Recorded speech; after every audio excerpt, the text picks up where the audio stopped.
My name is Nick Grounds. This is Oklahoma Christian University's Tools of Operations Research, Engineering 5213. This is May 19th. And what we're going to be talking about tonight, because we missed talking about it last class, unfortunately, we're going to go back and cover the data mining algorithms that we didn't talk about, specifically 3 of them. We'll do some examples, mostly in Excel, using the Analytic Solver platform that we've been looking at so far. And then from there, we'll kind of move on to a topic of a different sort. Okay, so data mining and linear optimization don't really have much to do with one another. Okay, they're both tools we can use in operations research to help us sort of model, help us make decisions, help us solve certain kinds of problems. And so we're going to do both of those tonight, despite the fact that there's really nothing related between them. So we'll kind of start with data mining, talk about it for a little while, we'll take a little break, and then we'll come back and talk about linear optimization as kind of just a reboot, a restart, almost a brand new class from there. So let's get going. So data mining. Now, last lecture we talked about some of the basics. I didn't have the ability to demonstrate it, but we talked about some of the basics involved in data mining. So here's the things we should remember from last time. First, there are many data mining algorithms. Okay, the textbook we use and the software we use in Excel affords us 6 different algorithms, of which I'm only going to cover 3. Okay, and once you kind of understand the basics of a few algorithms, you can apply that to many others. Okay, so there's many data mining algorithms out there.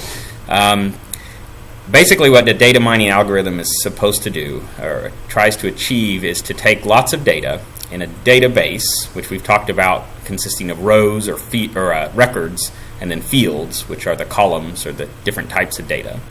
So lots of data, and it's trying to identify patterns in that data.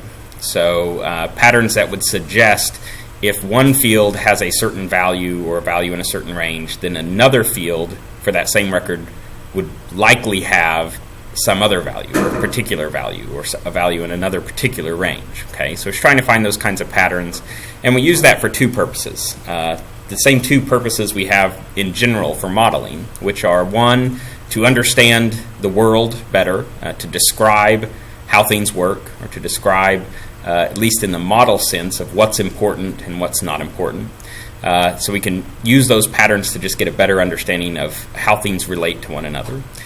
Or 2, the other purpose is to predict. So we might say we have lots of data historically, and we want to predict what values of something to expect on future data. So we want to use the historical data to find patterns that we can use to help us predict behavior, or predict values, or predict what to expect in the future. Okay. Now, there's one big problem that all data mining algorithms are going to have, and we talked about that last week, being called overfitting. And that's basically where the data mining algorithm, trying very hard to identify a pattern, starts to incorporate noise, which are just small errors in the data. Maybe sometimes there's an error in measurement, resulting in some of the values not being 100% correct. Maybe there's an error in the collecting of the data. Some values might be misrecorded, and so forth. So there's errors that might creep into the data, and we would call that just generally noise, meaning that there's not really a predictable quality to that noise. But when our data mining algorithm starts using that noise or those errors to help make its predictions or help identify patterns, then we say that the data mining algorithm is overfitting. That is, it's trying to fit a pattern to something that's not really a pattern anymore. It's something that's just random errors or random noise. To prevent that, or to at least know when that starts to occur, what we do is we take the data set that we have, that we're going to build a data mining algorithm or a model from, and we partition it into 2 sets. Not necessarily the same sized sets. One set could be bigger than the other, and we'll see that tonight. But the partitioning is for one purpose, and that is we're going to create or use the data mining algorithm to create a model on one of the subsets of data, using that data to sort of identify patterns and so forth, whatever the data mining algorithm is supposed to do. But we're going to stop finding patterns or stop refining the model once that algorithm starts to do poorly on the other set of data. So we have one set of data that we generally call training data, which we use to build the model, and then another set of data that we'll call validation data, where we validate that the model isn't overfitting the noise in the training data and hence doing poorly on the validation data. So it's basically a way to check for overfitting. It doesn't by itself prevent overfitting. Partitioning doesn't. It just allows us to know when overfitting starts to occur so we can stop building the model, stop refining, stop running the algorithm, whatever it means. Okay. All right, so that's partitioning and why we do it. So every example we'll do tonight, any example you're going to do on a homework assignment or anything like that, one of the very first things you're going to have to do is partition the data. Okay, and again, that's solely to make sure that we don't build a model that might look like it does very well because it's identified some particular pattern, but that pattern doesn't really exist except in the random errors and noise in the data. And so it looks like the model is fitting the data well, but it's really fitting the errors in the data, not the meaningful patterns that exist. Okay, and then we also talked about last week data mining algorithms being divided conceptually into two different groups. Okay, one group is those that we call classification algorithms, and a classification algorithm is one that we use to classify data. That is, we want to predict a categorical data value. So if we're trying to create a model that would predict whether or not, let's say it's going to rain tomorrow, we would call that a categorical result. That's categorical data. It either will rain or it won't. Or maybe you can say what kind of precipitation it will be, rain, snow, or nothing. Okay, that's a categorical variable. It's not numeric. Okay, and we would call an algorithm that predicts or that tries to compute a categorical answer a classification algorithm. If we're trying to compute or predict a numeric data type, we just simply call that a prediction algorithm. Okay, so there's classification algorithms for categorical results, prediction algorithms for numeric results. Some data mining algorithms that we'll look at tonight will do both kinds. They can either work with categorical or numeric results. Okay, so they have both classification and prediction. At least one of the algorithms we'll look at tonight will be prediction only. That is, it can only really compute numeric outcomes. It can't figure out categorical results at all. And other data mining algorithms might be classification only and not prediction, and so forth. Now, data mining algorithms might also have other restrictions. That is, the way they work, they may require that all the other data, not the data it's trying to predict or calculate, but all the rest of the data be numeric, or possibly that all the rest of the data be categorical. Okay, so some algorithms, just by nature of the way they work, can only really work with numeric data because it wants to compute differences or distances between two records and things like that. And so it can only work with numeric data that has a concept of a difference. Other data mining algorithms can't work with numeric data. There's too many possible values if every number is a possible value. And so they need things categorized or put into categories of which there are fewer numbers. So they only work with categorical data. And we'll see some examples of that tonight as well.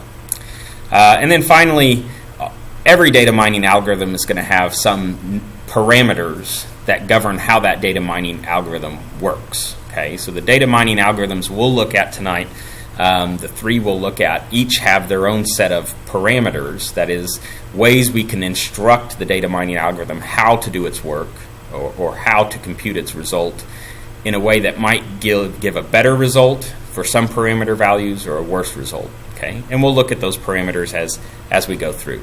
So hopefully that's just a review of what things we talked about data mining from last week. Let's just jump straight in and talk about the three algorithms that we're going to look at tonight. And once we've talked about all three, we'll go through some examples one by one in Excel at how to employ those algorithms to do either classification or prediction. First, let's talk about how do you evaluate a data mining algorithm. That is, how do we know which one to use or which one might be better than another. Okay? Sometimes you'll have some intuitive sense which data mining algorithm is more suited for a problem. Oftentimes, what you'll want to do is you'll want to create a model from different data mining algorithms. And so we need a way to measure how much better one is doing over the other.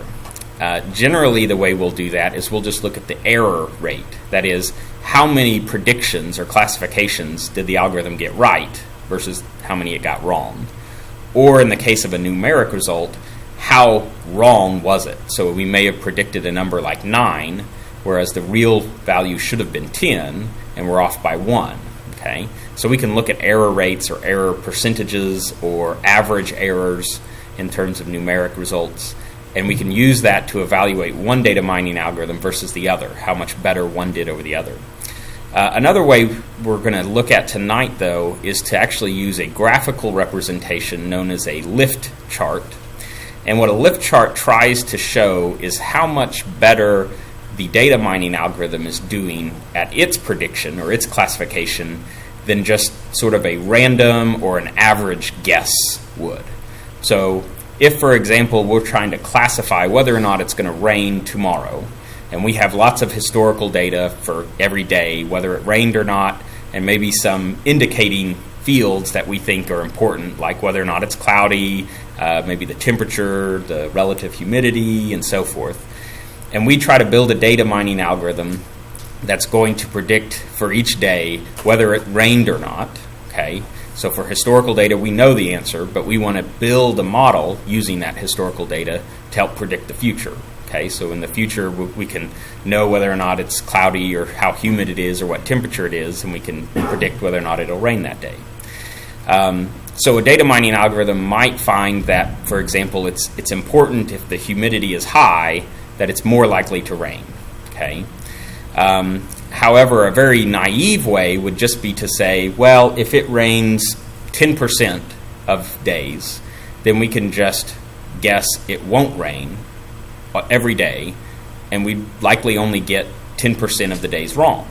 Okay, so that would be a sort of average or a kind of a random guess that just says, let's just take the most likely value and always guess that. Okay, and so a lift chart tries to show is graphically how much better is the algorithm doing than that sort of a guess that just says guess the average value. Guess if it usually doesn't rain, guess that it won't rain. If it usually does, guess that it will, and so forth. So it's just a measurement of how much better the algorithm does than a random or an average guesser would. A lift chart only really shows you, though, whether or not the algorithm is doing better on one kind of guess or one kind of data or the other. So, for example, in the rain case, a lift chart would say how much better is the algorithm doing at guessing the rainy days versus another lift chart could show us how much better the algorithm does at guessing the non-rainy days. Okay, so it's a limited way of showing how much better an algorithm is. And then we can compare the lift charts of two different algorithms to say which algorithm is doing better than the other in terms of how much better it's doing than the average guess. Okay, so that's how we're going to evaluate our data mining algorithms. We'll look at error percentages, which are just raw numbers, and we'll look at lift charts, which will graphically show us things about how well the algorithm does. So, for example, here's a lift chart. The red line, just a very straight line, okay, represents the sort of average guess. So, for example, if this was a lift chart of a data mining algorithm trying to guess if it rains any given day, and the average number of days it rains is about 10%, okay, then that red line there is basically a line that represents 10% incline, right? It is going to guess it rains and only get it right 10% of the time, okay, if it's trying to guess rainy days. So that's the sort of baseline. Now, your data mining algorithm will look something like probably the blue line, which sort of bends up and to the left of the baseline of the red line there. And basically it's saying for some number of records, it's doing better than the average guess is. Okay, so for example, If you look here at the sort of bottom point shown, I'm trying to circle it here, what this point is trying to show is that for 10% of the data, 10% of days, let's say, the blue line represents an algorithm that correctly predicted rainy days 36% of the time. Okay, so 10% of days, the red line down here would only get 10% of them correct on average, because it just guesses it rains and only gets it right 10% of the time. But a better algorithm can do better than that and maybe get more percent of the records correct. And likewise, so for 20% of the data, the red line maybe only gets 20% correct, whereas a data mining algorithm might get 54 or more percent. So it's doing better and better than the average guess. Now, because of the way lift charts work, they'll always meet up at the end. So this value here at the right side of the chart will always meet up together. Okay, and we won't go into why that is. But basically, the distance that you see between the blue line and the red line, okay, is how much better the algorithm does than an average guess would. Okay, now if you had a perfect algorithm, okay, that would be represented by the green line. So a perfect algorithm could correctly predict all the rainy days with, perfection, and then all the rest of the days it knows are not rainy. Okay, so that's represented by first a very sharp upward line and then the flat line at the end. Okay, so that's representing an algorithm that perfectly predicted all the right rainy days and then knew all the other days were not rainy. Okay, these other lines are basically not that high, representing that, well, the blue line is doing better than average, but worse than a perfect guess would, okay, or a perfect knowledge would. So if every algorithm should theoretically fall somewhere in between the theoretical red line and the theoretical green line from this chart. Okay, and again, how much better one algorithm does over another could be seen by their shape, how much more bend or how much more distance there is between, say, the blue and the green lines. Or, sorry, the blue and red lines. Okay, so let's start talking about our data mining algorithms. The first we're going to talk about is called k-nearest neighbor. Okay, and the way the k-nearest neighbor data mining algorithm works is it just simply identifies what are the similar records from the training data to the record that I want to predict or the record I want to classify. And we're going to judge similar records by how much different they are field by field. So for every field, what's the difference between the value from a training record and the value between a record we want to predict or classify? And let's find some number of records that are closest to the one we're trying to predict. And then simply we'll just use either an average value or a most common value from all that training data records that are close or similar, and we'll use that as our prediction or our classification. So for example here, let's say we had data that has 3 different fields. One we'll call x1, which is represented by this axis. One we'll call x2, represented by the horizontal axis, and a third field which is color. Okay, and it's the color that we want to predict. It's the color that we want to classify, let's say. So we have some number of data points represented by circles here that are purple, which say for this particular data record, it had one value for x1, it had some other value for x2, and its color was purple. Okay, and for this record here, it had some value for x1, it had some value for x2, and it was also purple, and so forth. So we have the purple records, we have the yellow records, and let's say we're trying to predict or classify the color of this star here represented in the middle. Okay, so what we're going to do with k-nearest neighbors is simply find what are the k closest records to this one in terms of distance in both x1 and x2 values. Okay, so if we, for example, picked a k of 3, we would find that the k closest records to the star are this purple record here, another purple record here, and a yellow record. So if we were going to predict the color of the star, the record represented by the star, we would probably predict purple because there are 2 purple records close to it and 1 yellow record close to it. So more of them are purple maybe we would predict the star record as a purple. Now, if, however, we chose to look at k neighbors, or 6 neighbors, so in that case the parameter for the algorithm, k, is how many neighbors or how many similar records to look at. Let's say we looked at 6 closest neighbors, then the 6 closest neighbors to the star would be these 4 yellow records, and then these 2 purple records. So if we wanted to look at 6 similar records to the star, more of those would happen to be yellow than purple. So we might predict that the star record is yellow, okay, and so forth. So you can imagine we can use different values for k to represent sort of different data mining algorithm models built from a k nearest neighbor approach. Okay. Now, if you always used a k of 1, okay, then basically you're just saying what's the record most similar to the record I'm trying to predict, and what value does it have? Okay, not terribly useful.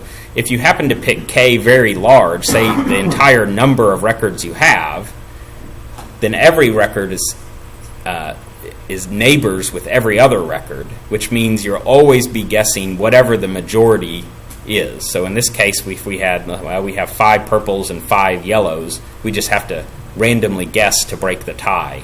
If we chose k as 10, the total number of records. So generally we want to pick some k bigger than 1, much smaller than the number of records we have. The software we're going to use will limit us to a k of 20, okay? And that's just simply for processing time, how long it takes to run the algorithm and compute the differences. A k of 20 is a general upper bound, okay?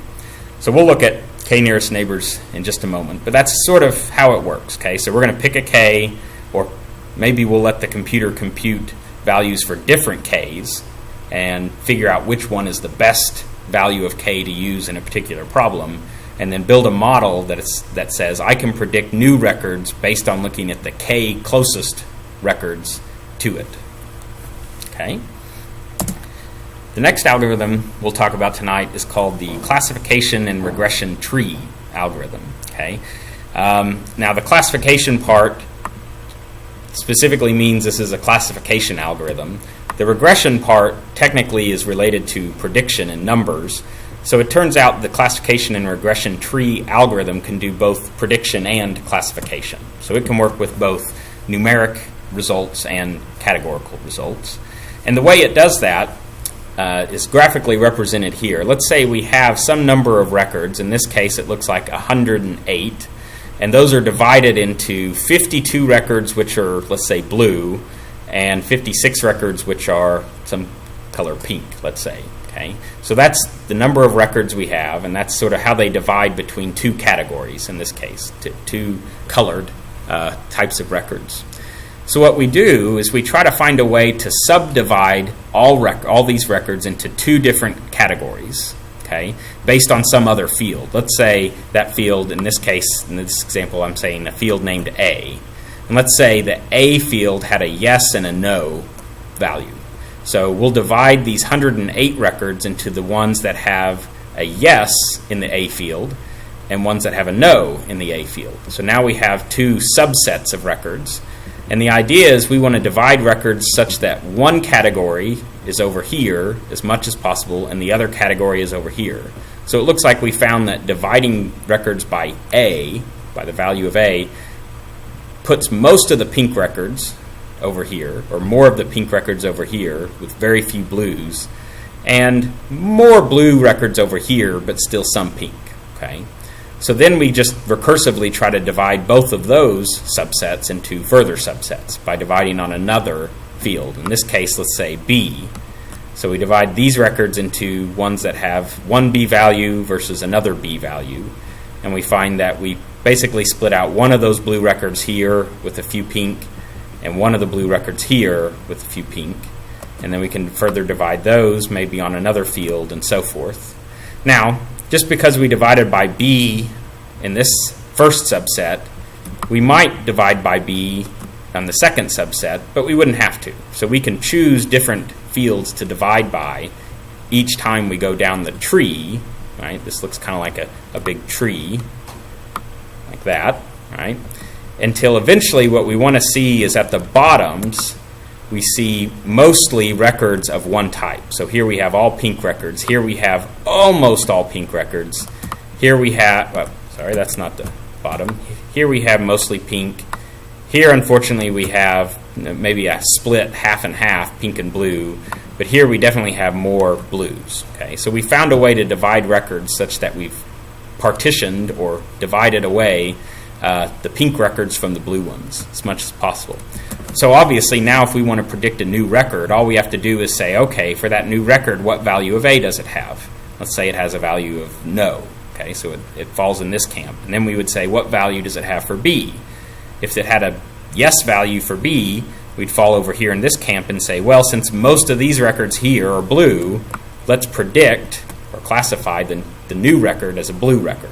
Okay.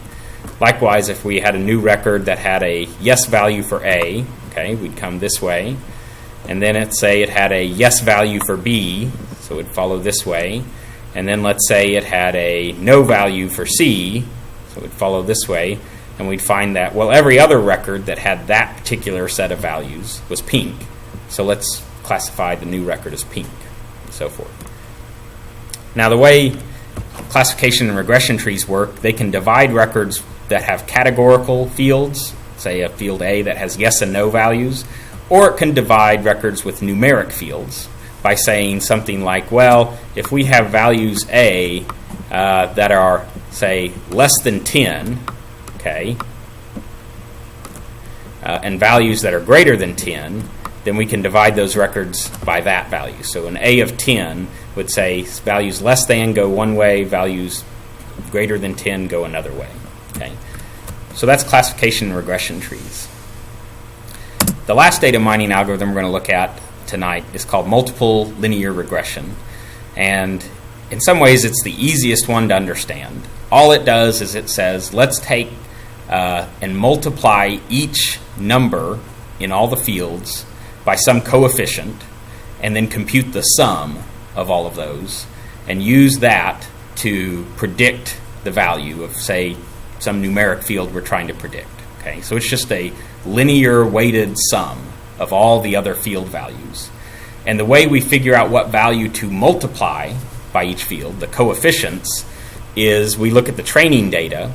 Okay, so we look at the training data and say what values for all those coefficients would give us the least amount of errors in predicting training data. So take the training data, figure out, do we need to multiply, if we're predicting rain, let's say we multiply humidity by something, we multiply temperature by something, and then we're going to use that to predict or compute a probability that it will rain, somewhere between 0 and 100. Okay? So we're just going to linearly multiply and then add all the field values, and we're going to pick coefficients in order to minimize our errors on the training data. Okay. All right. So those are the algorithms we're going to look at tonight. Let's go to Excel and do some examples. Okay. So let's start by using k-nearest neighbors. Okay. So I'm going to open up a Excel sheet, a database that was provided with the textbook. So these are available online.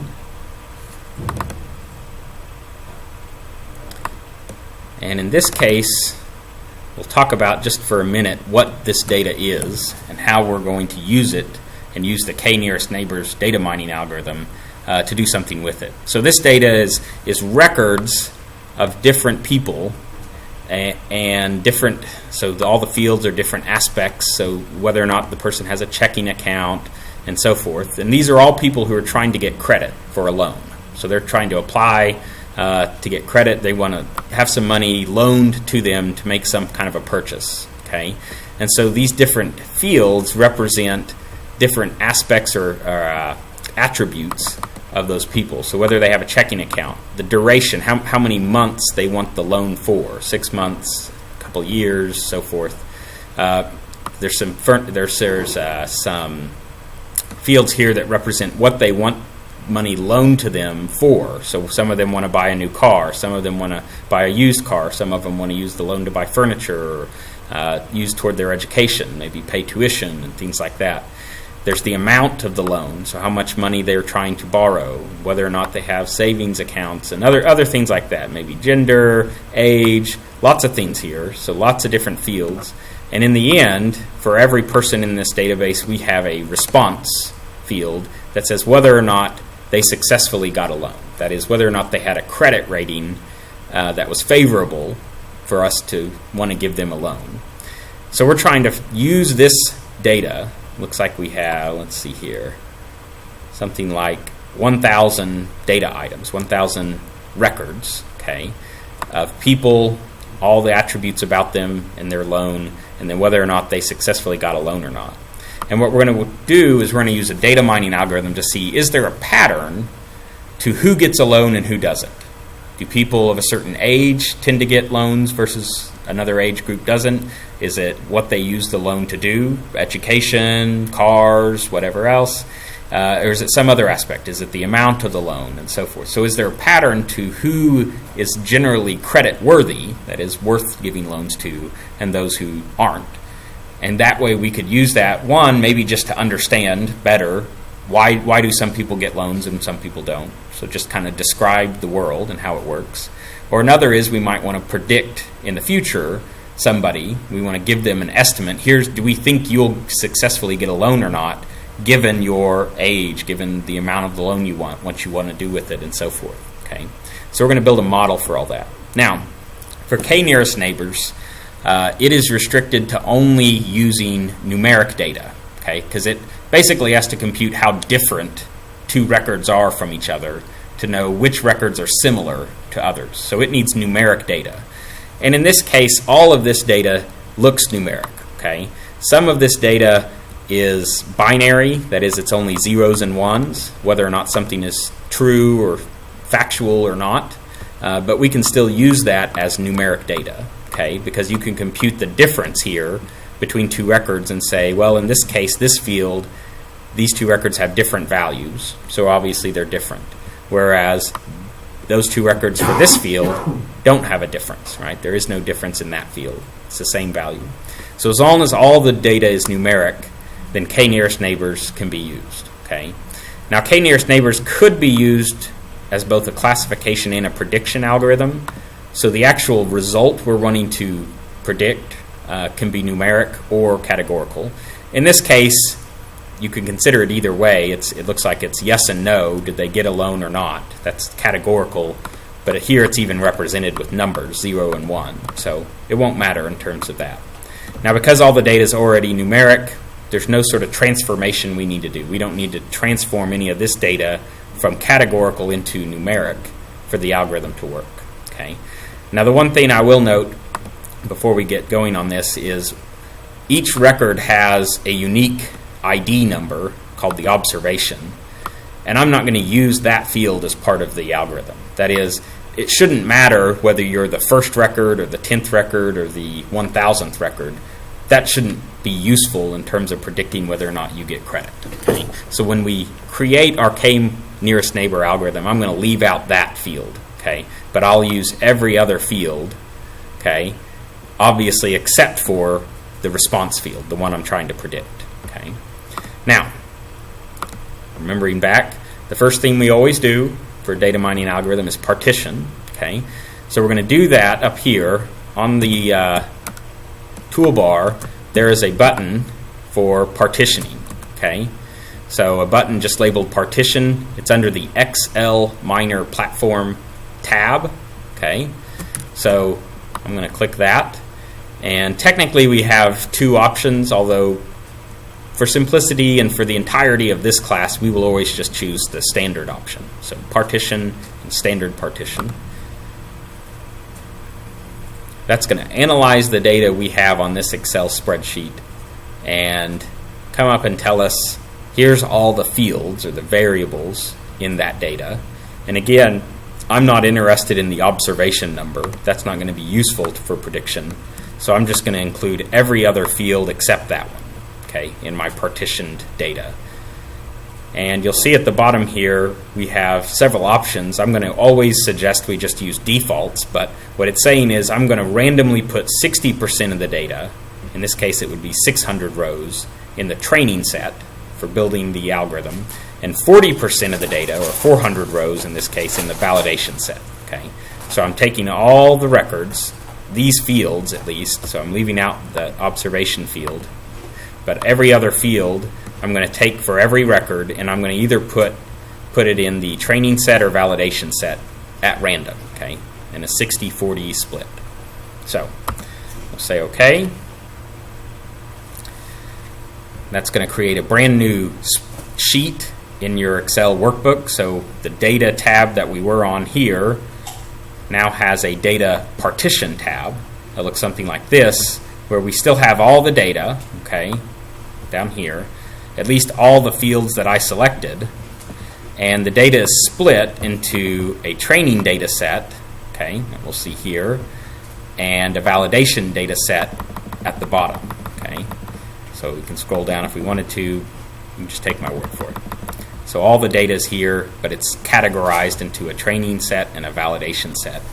And now from this screen, we could run any of our data mining algorithms, and they will automatically know which data to train the algorithm on and which data to use as validation to know if we're overfitting and we should stop.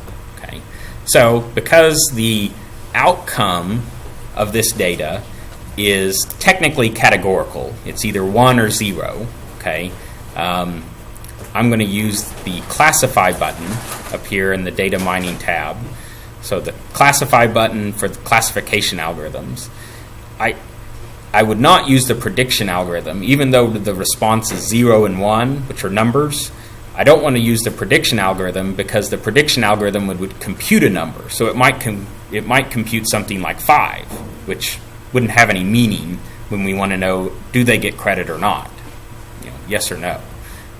So I'm going to use the classify button, and then there's a k-nearest neighbors option for that algorithm. So classify k-nearest neighbors.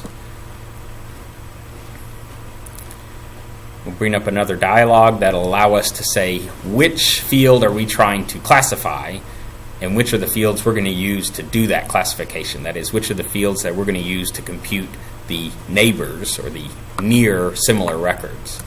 So I'm going to select in the left pane here all the fields except for response. Click this button to make those the selected variables. So these are the variables that the algorithm will use to compute which records are similar.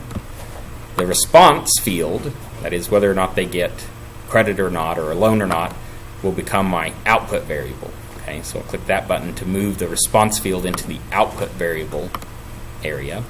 And then it tells me down here that response has 2 classes. That is, there's 2 possible values in that field, 0 and 1 in this case.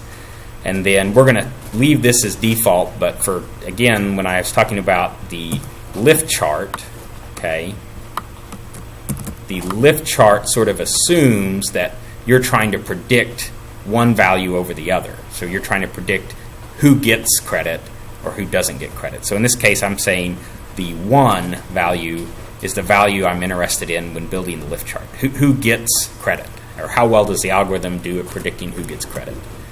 Okay, I'm going to click next. This is where, for k-nearest neighbors, we really have 3 options of what to do. One is we can normalize the data or not. Now, normalization is important, especially for this problem, because some of this data, let's say the age of the applicant, that has values in the range of, I don't know, somewhere between 20 and, say, 80, right? Whereas the amount of the loan is probably in terms of thousands of dollars. So there's very different numeric ranges in those different fields.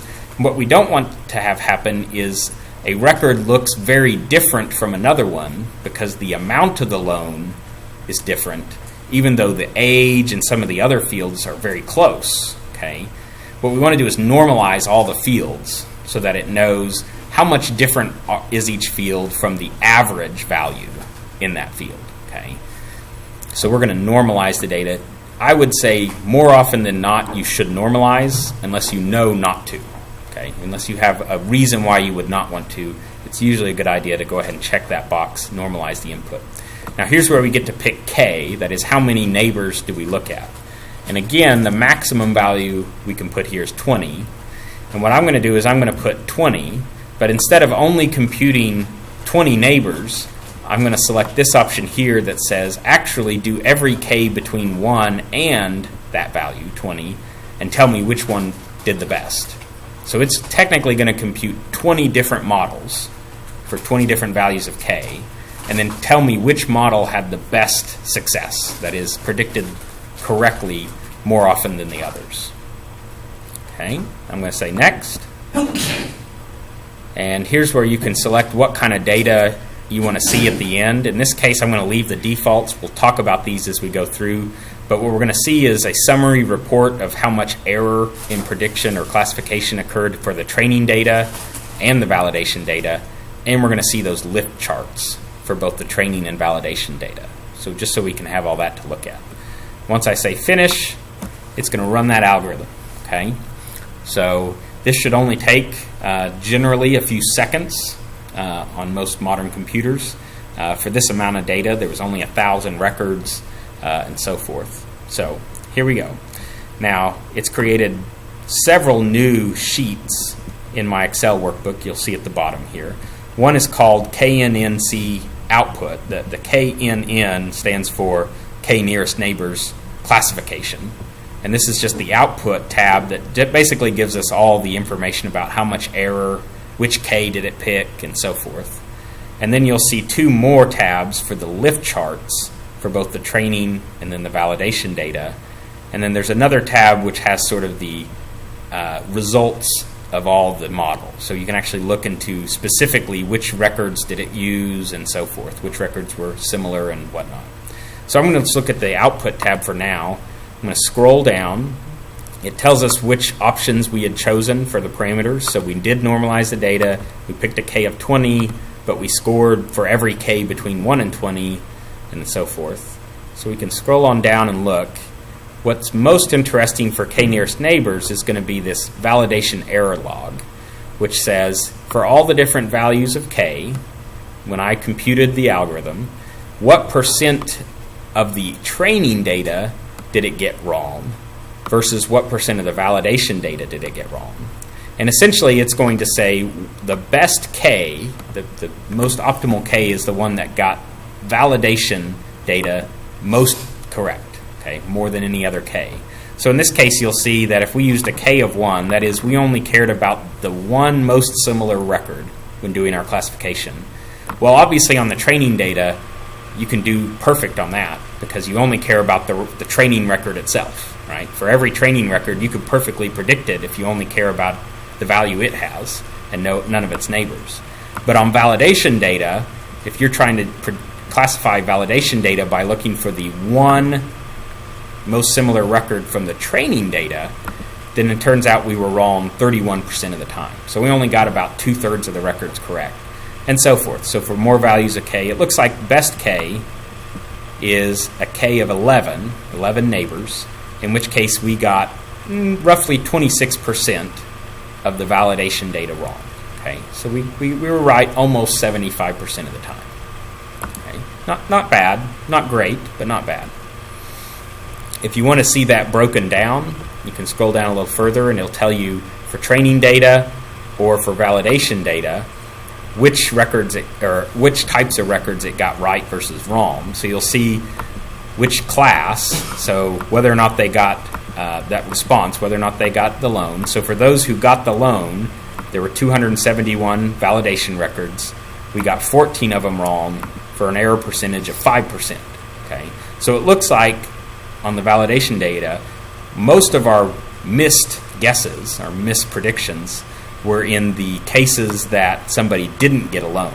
That is, for people in the validation data who didn't get a loan, 70% of the time we thought they did. Okay, so we were wrong 70% of the time on those records, but we were wrong only 5% of the time on the records that did get a loan. Okay, so there's very big disjoint subsets there. So obviously we're not just doing equally wrong on both kinds of data. We're doing much better on one, much worse on the other, for an average or overall error percentage of 26%. Okay. Now let's look at I'm just going to look at the validation lift chart. And there are a few other charts on this page that I'm not going to cover, we're not going to talk about. I'm mainly concerned with this first chart here, the lift chart. So again, what you'll see is a red line, which is straight, which represents how good of would an average guess be. That is, let me go back and look real quick. So on the validation data, here we go. Looks like 28% of the data didn't get a loan, 71% did get a loan. So on the validation chart, if we know that 71% of people got a loan, and we just guessed that everybody got a loan, we would get 71% of the records correct. Right? We would basically get a 71% success rate. The k-nearest neighbor algorithm, however, did better than that, maybe not by a whole lot. There's not a big gap between these two. So between here and here, there's not a very big gap, but there is a gap. Okay, so it did better than the average guess would, but maybe not by much. Again, a perfect algorithm would go straight up, hit the top, and then over. Okay, so that's what a perfect algorithm might have looked like. The blue line, the k-nearest neighbors algorithm, definitely didn't do that good, but it did better than just sort of random guesses or average guesses would have. So that's one way you can estimate. So lift chart here we saw. On the output tab, you can look at error percentages. Okay, so 26% error, 26.25. Or if you wanted to scroll down, you can get that broken down into the percent error for credit or no credit records. Okay, in which case, which one did better. Okay. All right. That's k-nearest neighbors. So the only thing we had to do, we remembered to partition the data. We didn't have to transform any of the data. It was all numeric already. But we did have to partition, and then we just ran the k-nearest neighbors algorithm. We normalized the data first, then we chose our k value. In this case, we chose every k between 1 and 20, and which one was the best. Happened to be 11. And then we output the summary, this summary data, as well as the lift charts in order to look at and tell how it did. Okay. That's it for k-nearest neighbors. Let's do an example of one of the other data mining algorithms. Okay. So, for example,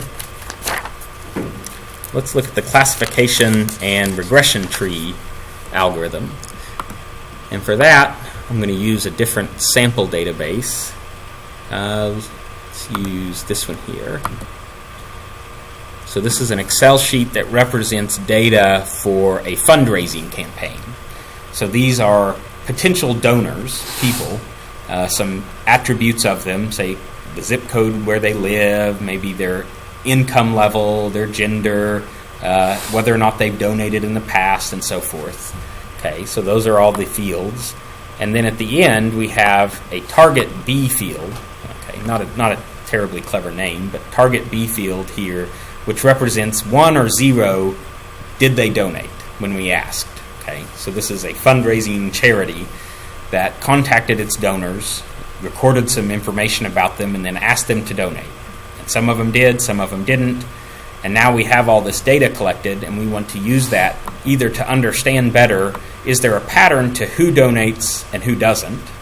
Okay, that might be useful for the charity to know, because then it would know which donors it should call in the future, because it could sort of predict or know a pattern to say, here's the people most likely to donate based on historical data, versus those who aren't likely to donate. Maybe we don't spend time calling them or contacting them if we don't think they're likely to donate anyway. Okay, so we have all this data. In this case, let's see how many rows we have. Looks like we have something like 3,120 records. Okay, number of fields, and what we're going to use is the classification and regression tree algorithm. Okay, now the classification and regression tree algorithm, if we're going to predict whether or not somebody donates or not, we're going to use it to do classification. Right, we're classifying records into the donors and the non-donors. Okay, classification and regression tree can work with numeric fields and categorical fields. So there's no reason necessarily we'd need to transform any of this data. However, I do want to point out some of this data has already been transformed. Okay, for example, the data may have originally had the zip code of the donor.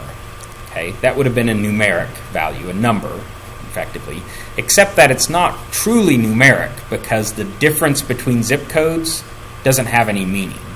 That is, you might take one zip code and another and the difference is 10, and a difference between two other records is 20. That doesn't mean that the difference of 20 is twice as far in the real world as the difference of 10, right? Zip codes don't work that way, unfortunately.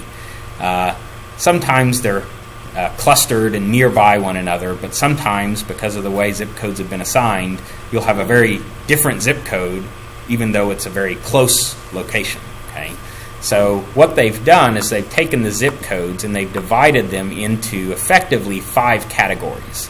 So they've basically taken all zip codes of all donors and clustered them into 5 groups. Okay, and then of those 5 groups, we have 4 fields here that represent whether or not that record is in that group, group 1, group 2, group 3, group 4. Okay, so every record in those 4 fields will have 3 zeros and a single 1, or they'll have all 4 zeros. Okay, because basically you can only be in one of the 5 groups, and since we only represent 4 of them here, if you had all zeros, I don't see a record that does, but if you had all zeros, you would know by definition that donor was in the 5th group that's not represented. Okay, so zip codes you might be careful with. They look numeric, they're not, so you need to convert them into something categorical. Okay, you can just treat the number itself as a category, or you can do what they've done and sort of group zip codes. If you have some prior knowledge, you can group them into different categories. Okay, so that's what they've done. All right. Now, I will say this database also has 2 different ID fields, which are different, a unique number for every record. So again, I'm not going to use that in the algorithm because there's no reason to believe that knowing record 3 is record 3 versus record 10 is record 10 would help us do any prediction. Okay, these have no predictive or descriptive value other than just uniquely identifying records if we ever wanted to look them up. So for the algorithm itself, I'm going to use every other field, not the ID fields, and I'm going to try to predict the target B field. Okay, actually, I'm going to leave off this last field as well. This last field is how much money the person donated. Okay, if they did. Okay, and I'm not. Although we could try to predict that, for this example, I'm not going to worry about that. We just want to predict who donated and who didn't. Okay, so step 1, as always, partition the data. So using the XLMiner platform tab, the data mining ribbon, the partition button, I'm going to choose standard partition. The nice thing is the default values are almost always the best ones. All I have to do is say which value or which fields do I want in the partitions. Now technically I could put all fields in the partition and then exclude the ones I don't want later when making the algorithm. I just find it easier personally to leave out fields that I don't want when I partition, so I don't accidentally forget to leave them out later. So here I have every field except those IDs and that target amount of donated money. I'm going to split 60% of records training, 40% validation as normal. So here it's randomly partitioned all records into 2 groups, training and validation. And now I can use the classify algorithm. Okay, so again, classify because I'm trying to predict a donor versus a non-donor.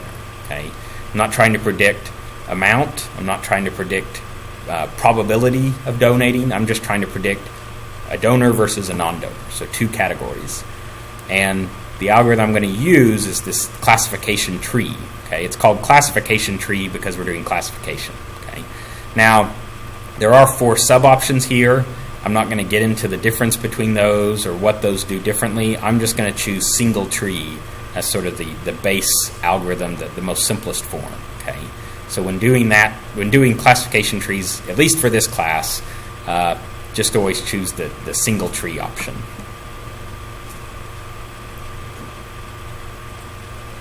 right? So where k-nearest neighbors had really two parameters. One is whether or not you want to normalize the data, and the other is k. Classification and regression trees have a different setup. So first I need to say which fields am I using to do the classifying, and then which field is the one with the classes that I want to classify. Okay, so target B is my output variable, the one with the response that I want to measure, classify, and then every other field, zip code, groups, income levels, whatever all the rest of these is, time between their last donation, age, gender, whatever, are all the things I'm going to use to help try to identify a pattern to know who will be a donor and who won't. Again, it tells me there are two classes in that output variable, so the donors and the non-donors. And again, for the lift charts, I have to say, do I care about people who donated? Is that what I'm interested in predicting or classifying? Or would I want to classify those who don't donate? Okay, and that's just in terms of how the lift chart works, what it shows. So we'll leave it default. Hit next. And here again, we're going to have the option to normalize the data. Okay. In terms of classification trees, it's not as important to normalize the data because, again, classification trees doesn't really care about the difference between records. So it wouldn't matter if you get large differences in one field, small differences in another. All classification tree does is it says which field is the best one to use to segregate records into two categories, two subcategories. One for one set of values and another for a different set of values. Okay, so normalizing in that case wouldn't really buy us much. There might be cases in which you might want to normalize, but again, somewhat like k-nearest neighbors, I would say for classification trees, don't normalize unless you know you should. Okay, we have a few more options here. The number of levels in the tree, that is how many different times should the tree try to split the data. By default, it tries to do that up to 7 times. Okay, so it's going to take all the data and split it into 2 categories. And then for both of those, it's going to split those. And then for all 4 of those, it'll split again and again. It'll do that up to 7 times. Okay, that's probably a reasonable amount. If you have to divide data by more than that many times, then likely there's not a meaningful pattern. That is, if you have to sort of care about every field in order to predict who donates and who doesn't, and there's different ways you might split each field, then really there isn't much of a pattern. Okay, so the default of 7 is reasonable. The next parameter basically says stop splitting if you find you have less than this number of records. Okay, so at some point, theoretically, you could keep splitting records so many times that you get down to categories of 1 record each, right? In which case you could perfectly predict every training record because you've divided them completely into the donors and the non-donors, but you likely would do very poorly on validation data. That is, you would have overfit. So this parameter here is just another way you can sort of keep the algorithm from working too hard at overfitting and trying to split hairs, literally, between very small numbers of records. I think by default it uses 10% as the number. I'm going to go ahead and reduce that even a little more just to give it, it's going to tell me I need at least a certain number. So I'm going to reduce it a little more and say, if you've divided into a category of 50 or less records, then don't divide that anymore. Just take the majority value at predicting. The last parameter for classification trees that we care about is whether or not, once we've built the tree, that is, once for the training data, once we figured out which fields to use to split records into 2 categories and 2 more categories, do we use the validation set to actually prune or remove parts of that tree? That is, it might have been a good idea to split records, say, based on their zip category, their zip code category, in terms of the training data. But if you look at the validation data, it doesn't actually help you any. It may make things worse when you try to split records based on that. So in that case, we might want to actually not just create the tree, but we might actually use validation data to recreate or prune back the tree. So I'm going to leave that option checked by default, just to give it more flexibility to try to do the right thing. Click Next. Again, you'll see, so because I'm pruning the tree, I have some different options of which, if I want to see a visible representation maybe of the tree, which tree I might want to see. I'm actually going to say, show me which tree, that is, which ways of splitting the data technically gave me the least amount of error. Okay, so you could see the full tree before it's pruned. You could see the tree that was most pruned to get the best validation data, or you can see the tree that was pruned to get the best error, lowest error, and so forth. And then finally, you can see summary reports and lift charts. I'm going to skip the lift chart and summary of the training data because I'm just going to mainly be concerned about how well did we do on validation data. Okay, so once I say finish, it's going to run that algorithm. It's going to build a model using the training data, validating on the validation data that it's not overfit. And here we go. So again, we see brand new Excel tabs or sheets at the bottom. The output tab, in this case CT stands for classification tree. Output tab basically gives us information about the parameters we chose to build